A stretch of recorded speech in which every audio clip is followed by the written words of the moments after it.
میدونستم که بچه ما کسالای نمیرود.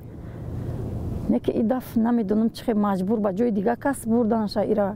пайвандони як ҷавони 25 сола дар шаҳри ҳисор мегӯянд кормандони мақомоти интизомӣ ва ҷамоати деҳоти ин шаҳр бемории равонии фарзандашонро ба эътибор нагирифта ӯро ба хидмати ҳарбӣ бурдаанд. ин зан мегӯяд рӯзи 16 октябр писарашро аз кӯча гирифта бурдаанд ва ҳоло дар яке аз қисмҳои ҳарбӣ воқеъ дар ноҳияи Спитамин хидмат мекунад. چند بار رفتم پیششون گریه کردم گفتم که بچه ما کسالای ای پیشم دو بار دیگه قپیدگی بودنش نه که جواب داده بودن که کسالش برو اومده بود معاین شده بود این دفعش باید به جای دیگه کس گرفته بردگیان نمیدونم رفتم پیش کدومش گفتن رفتم گریه کردم نه که جواب ندادن گفتن ما نمیدونیم وای رفت خدمت میکنه دیگه. бар асоси маълумотномаи тиббӣ ки нусхаи он дар ихтиёри Радиои Озодӣ аст, Маснавӣ Ҳалимов соли 2006 дар шуъбаи бемориҳои рӯҳӣ беморхонаи Ҳисор бистарӣ шуда таҳти назорати табибон қарор доштааст. сали эпилепсия дошта дору кати буд фақат вай. модар аз вазъи равонии писараш нигарон аст. кош бачаи ман нағз мебуду хизмат мекард не ки касалай агар раваю ягон каса зана куша ягон чи шава ман ишта ҳичи гуфта наметавонам. ممکن خودشم میکشه ممکن دیگه کسا میزنه میکشه من ایو میترسم. ба гуфтаи Қурбонгул Ҳалимова вақте вазъи равонии писараш якбора бад мешавад ором кардани ӯ осон нест.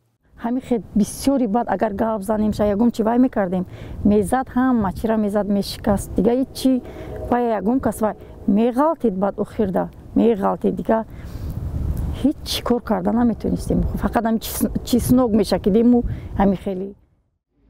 дар шуъбаи бемориҳои рӯҳии беморхонаи Ҳисор бидуни сабт ба Радиои Озодӣ тасдиқ намуданд ки Маснавӣ то синни 18 зери назорати пизишкон қарор дошта дар хона табобат мегирифтааст. ба иддаои раҳбарияти ин шуъба Маснавӣ бояд дар беморхонаи ҷумҳуриявии бемориҳои равонӣ воқеъ дар ноҳияи рӯдакӣ худро ба қайд мегузошт, коре ки ба гуфтаи табибон ӯ накардааст ва расман дар рӯйхати беморони рӯҳӣ қарор нагирифтааст. дар маълумотномаи расмии шуъбаи бемориҳои рӯҳии беморхонаи Ҳисор навишта шудааст ки ҳар лаҳза имкон дорад бемории рӯҳии ин ҷавон авҷ гирифта боиси хароб шудани майнаи сар ва фалаҷ гардидани дасту по гардад. дар беморхона бештар шарҳ надоданд ки аз нигоҳи тиббӣ чӣ гуна иҷоза доданд ин ҷавон ба артиш ҷалб шавад. дар тамоси телефонӣ Эраш Турдиев раиси ҷамоати деҳоти Ҳисори ноҳияи Ҳисор гуфт чӣ гуна Маснавиро ба хидмати ҳарбӣ бурданд дарак надорад ва гӯширо қатъ кард. дар комиссарияти ҳарбии шаҳри Ҳисор касе ҳозир нашуд дар рӯбарӯи дурбини Радиои Озодӣ суҳбат кунад. дар ин идора таъкид намуданд ки ташхисҳои батакрор нишон додааст ки ин ҷавон ҳеҷ гуна бемории равонӣ надорад, яъне бемор будани онро тасдиқ накардааст.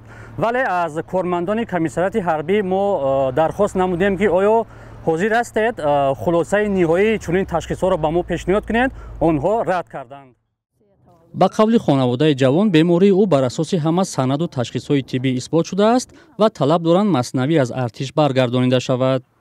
ин бори нахуст нест ки пайвандони ҷавонон аз иҷборан ҷалб кардани фарзандони беморашон ба хидмати ҳарбӣ изҳори нигаронӣ мекунанд.